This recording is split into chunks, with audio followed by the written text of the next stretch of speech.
লোকজন আমার পরিচিত আছে।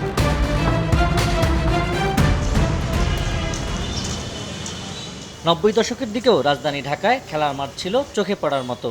অপরিকল্পিত উন্নয়নে সেই তালিকাটা এখন যেন কাজির গরুর মতো, কেতাবে আছে বাস্তবে নেই। রাজধানীর প্রায় ৭০% খেলার মাঠই এখন বেদখল। কোথাও ক্লাব, কোথাও মার্কেট, আবার কোথাও বসেছে হাটবাজার। যেসব মাঠ এখনো আছে তারও সর্বোচ্চ 18% সাধারণ মানুষের প্রবেশাধিকার রয়েছে। এখানে মেলা করে দোকানপাট বসায়, আমরা খেলতে পারি না। গেটটা ভেঙে দিয়েছে, কেউ চলাচল করতে পারতেছে না। আর আমাকে একটা বড় মাঠ লাগবে। এটা ভাঙা, এখানে দুইটা দোলনা ছিল, একটা নাই। আহ্বান করবো নতুন সরকারের কাছে যেন এই পার্কের দিকে নজর দেয়। পুরান ঢাকার দক্ষিণ সিটি কর্পোরেশনের ধূপখোলা মাঠও তার ব্যতিক্রম নয়। একসময় এলাকার শিশু কিশোরদের খেলাধুলার প্রধান স্থান ছিল এই মাঠ। তবে এখন এর একাংশে তৈরি করা হয়েছে বহুতল মার্কেটের অবকাঠামো। এই প্রকল্পের কাজ শুরু করেছিল সিটি কর্পোরেশনই। এই মার্কেটটা মাঠেরই অংশ ছিল। হ্যাঁ, মাঠেরই অংশ ছিল। এই খামারটাও কি ওরাই? খামারটা গরু ওই যে বাজারে কষাইবিলা রাখে আর কি। অন্যদিকে ধানমন্ডি ক্লাব মাঠও বছরের পর বছর ধরে ইজারার নামে বেদখল রয়েছে। সময়টাতে কে পাঠাচ্ছে বলো? কি জানতে চাই? আপনি বলছেন যে আপনি মাঠের ছবি তুলবেন। হ্যাঁ, আপনার কাছে মনে হয় মাঠ খোলা। আমি হেডম নিয়ে কেন আসবো? বহুত লোকজন আমার পরিচিত আছে। আমার পেছনে ধানমন্ডি ক্লাব মাঠ, যে মাঠ সর্বসাধারণের জন্য উন্মুক্ত থাকার কথা, সে মাঠে প্রবেশে রয়েছে নানা বিধিনিষেধ। এমনকি সাংবাদিক প্রবেশেও রয়েছে বাধা। জানা গেছে দীর্ঘ অনেক বছর থেকে ইজারার মাধ্যমে এ মাঠ বেদখল হয়ে আছে। ধানমন্ডি সোসাইটি মাঠের রক্ষণাবেক্ষণের জন্য সরকারের কাছে আবেদন করলেও তা এখনো অনুমোদন পায়নি। তবুও মাঠটির নিয়ন্ত্রণ তাদের হাতেই। একাডেমির নামে খেলোয়াড়দের কাছ থেকেও নেওয়া হচ্ছে অর্থ। আমাদের অ্যাপ্লিকেশনও আছে যে আমরা মাঠটা রক্ষণাবেক্ষণ করতে চাই, এটা আমাদেরকে দেওয়া হোক। নির্বাচিত সরকার ছিল না দেখে এটার কোনো ডিসিশন মেকিং হয়ে আসে নাই। আপনারা একটা টাকা নিচ্ছেন, এই টাকাটা কোথায় যাচ্ছে?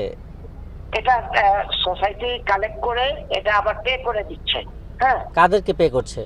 এই কোর্সটাকে দক্ষিণ সিটি কর্পোরেশনের প্রশাসক জানান, স্থানীয়দের সঙ্গে আলোচনা করে মাঠগুলো আবারও উন্মুক্ত করা হবে। ধূপখোলা মাঠ এটা খুবই দুঃখজনক, কিন্তু কি বলবো যে আমার পূর্বে যারা ছিল সিটি কর্পোরেশনের দায়িত্বে, তারাই সেখানে এখন একটা মাঠে রূপান্তরিত করছে। ধানমন্ডি ক্লাব মাঠের ব্যাপারেও তাদের সাথেও কথা বলবো, কারণ মাঠগুলো তো উন্মুক্ত থাকবে। একটা বিশেষ গোষ্ঠী, একটা বিশেষ ইস্যুর মধ্যে ঈদের পরে ইনশাআল্লাহ প্রত্যেকটা জায়গাতে তড়িৎ গতিতে আমরা চেষ্টা করব যে খোলা জায়গাগুলোকে কিভাবে খেলাধুলার মাঠে রূপান্তরিত করা যায়।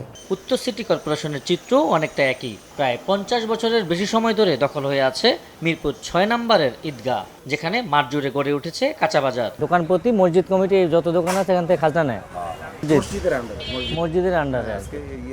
আর এমনি জায়গাটা হলো আপনার আমাদের বরাদ্দ দেওয়া হয়নি। যখন দেওয়া হয় তখন আমরা বরাদ্দপত্রের অনুকূলে টাকা জমা দিই। আমরা প্রস্তুত আছি। অবৈধ স্থাপনা উচ্ছেদের আশ্বাস উত্তর সিটি কর্পোরেশনের প্রশাসকেরও। সরকারি যে স্থাপনার উপরে যারা অবৈধভাবে দখল করে আছে, এটা তো আইনসঙ্গত কোনো কাজ নয়। আমরা ঈদের পরে পরিকল্পনা আছে, এই কাজগুলো আমরা করব ইনশাআল্লাহ। মাঠ দখলদারদের আইনের আওতায় আনা সহ মাঠ ও পার্ক ব্যবস্থাপনায় সুস্পষ্ট নীতিমালা করার আহ্বান জানান নগর পরিকল্পনাবিদ। পার্কে দখল করেছে তার একটা সুস্পষ্ট ক্রাইম অন্তর্ভুক্ত করে দখলদারদের অবশ্যই কাস্টডিতে নেওয়া উচিত। এরপরে সেই মাঠগুলোতে জনগণ কিভাবে অ্যাক্সেস পাবে সেটার জন্য নীতিমালা করা উচিত। প্রতিটা ওয়ার্ডে একটা করে মাঠ ছেলেদের জন্য, একটা করে মাঠ মেয়েদের জন্য, মিনিমাম 2টো করে মাঠ যেন আমাদের থাকে।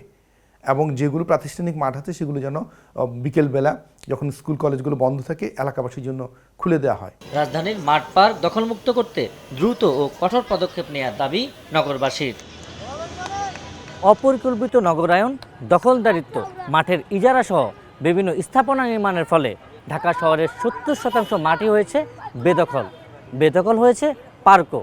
এখন প্রশ্ন হচ্ছে, নতুন সরকার ঢাকা শহরের অবৈধ দখলদারিত্ব থেকে মাঠ উদ্ধার করে ফিরিয়ে দিতে পারবে কি শিশুদের শৈশবে দুরন্তপনা?